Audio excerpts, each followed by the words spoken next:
The suspect in the shooting of a Spokane 13-year-old has been caught. We'll tell you how police tracked him down in Montana. Plus, gun violence catching the attention of Spokane's police chief. What he had to say to the community during a press conference today. We are under a KREM 2 weather impact alert for the potential for a little bit of snow during Friday morning's commute. Good evening and thank you for joining us for KREM 2 News at 5 tonight. I'm Mark Hanrahan. It's good to have you here. I'm Whitney Ward. We begin with breaking news tonight. A suspect has been arrested for the murder of a 13-year-old Spokane boy. We have learned of his arrest just hours ago in a different state. We're going to head straight to KREM 2's Shannon Mowdy, who has brand new details on this case. Shannon? Well, court documents just filed in Spokane County District Court detail how Glenn Dylan Berkey quickly became the only suspect in Saturday morning's shooting. Quickly after Gavin Looper was shot and killed Saturday, questions arose as to why the 13-year-old playing video games in a bedroom ended up a victim. A newly released affidavit now shows a relationship between the Hilliard homeowners and the suspect, Glenn Dylan Berkey. Investigators say the teen was at a family friend's home with his dad when he was shot around 2:40 Saturday morning. Detectives determined the shooter fired 5 times through the back door into the room where Looper was playing games. A neighbor's security camera captured the shots. A witness living at the home identified the shooter as Dylan Berkey. She told police he was arrested in her home in 2020 for a drive-by shooting. Those charges were later dropped. She told investigators she last saw him New Year's Eve fighting with her husband. This video also captured several shots after this figure runs away.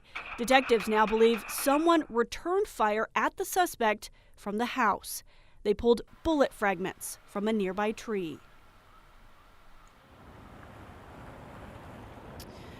And police in Missoula, Montana report that Berkey was arrested this afternoon and he surrendered to SWAT officers while he was inside a home there in Missoula. We have also learned tonight that Berkey was convicted 3 separate times since 2019 for criminal mischief, but Washington's Department of Corrections tells us that he never was sentenced to prison time and served community supervision. Shannon Mowdy, KREM 2 News. All right, Shannon, thank you very much. And Looper's mother shared a post on social media earlier today claiming Berkey was discovered in Montana. She wrote a short message saying, quote, "Justice for my baby." We continue with more breaking news right now. On the same day that shooting suspect was arrested, Spokane's chief of police held a news conference on gun violence in the city. KREM 2's Caitlin Galloway was there at that conference. She is joining us now live with his message to the city. Caitlin? Well, about an hour and a half ago, in the building behind me, Spokane's police chief talked about Spokane Police's strategy for addressing gun violence in the community. Following the arrest related to the fatal shooting over the weekend and recent arrest of the suspect, Spokane Police Chief Kevin Hall shared a message that ensuring public safety is the department's top priority. This was not only a tragic event, it was an extraordinarily outrageous event. The community should be outraged. Our children are dying at the hands of gun violence. We have to do something, and we need to do something in conjunction and partnership with our community. He re-emphasized the department's 2025-2026 plans, which prioritize reducing gun violence in Spokane with strategies like hotspot policing, community-based violence intervention, and creating a gun crime intelligence unit, as well as new technology and strategy. We know and recognize that law enforcement cannot solve this or any other social problem on our own. We have to co-produce safety with the community. We have to walk hand in hand with our community. Well, Hall encouraged the community to cooperate with Spokane Police's efforts. In Spokane, Caitlin Galloway, KREM 2 News. All right, Caitlin, thank you. And if you would like to watch those full press conferences about gun violence, you can visit our streaming app, KREM 2 Plus, which is available right now on Roku, Amazon Fire, and Apple TV.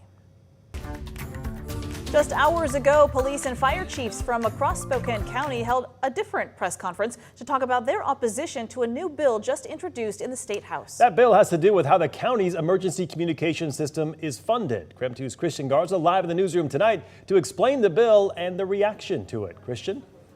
Yeah, guys, both the city and the county are at odds about House Bill 1258. Now, just hours ago, county emergency response leaders held a press conference to tell the community about the bill and how they believe it will negatively impact the community.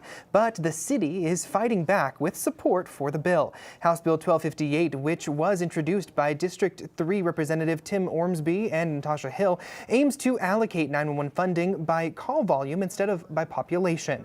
Fire Chief for Spokane County Fire District 3 and board chair for the Spokane Regional Emergency Communications, Cody Rohrbach, says no other city in Washington would use this approach, saying it unfairly takes county taxes and directs them to the city of Spokane.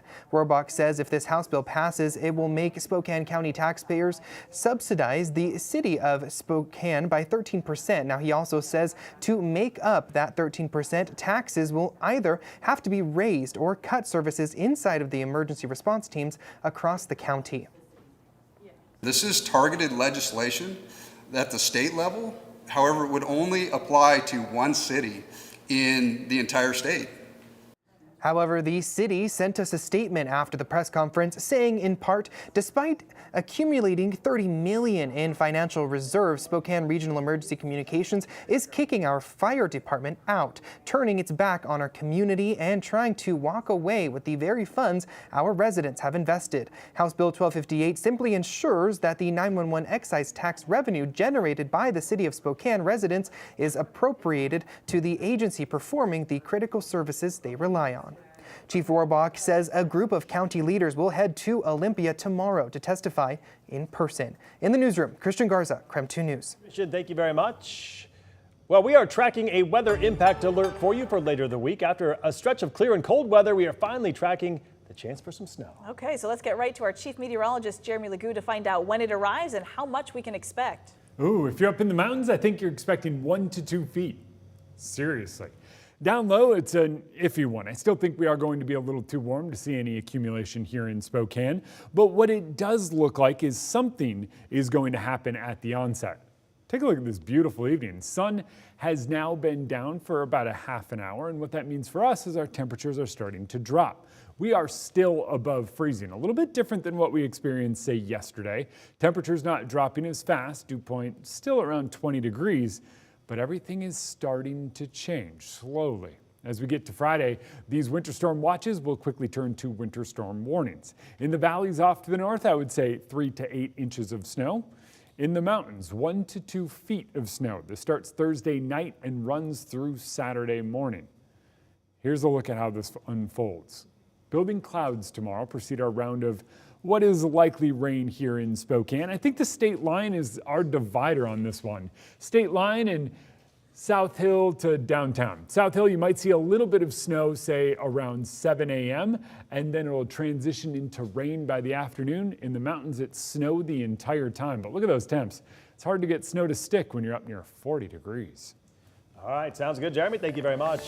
Still ahead tonight, Eastern Washington Congressman Michael Baumgartner hosted a town hall meeting today. We'll tell you more about the topics he covered in that meeting when we're back from the break. Don't go anywhere.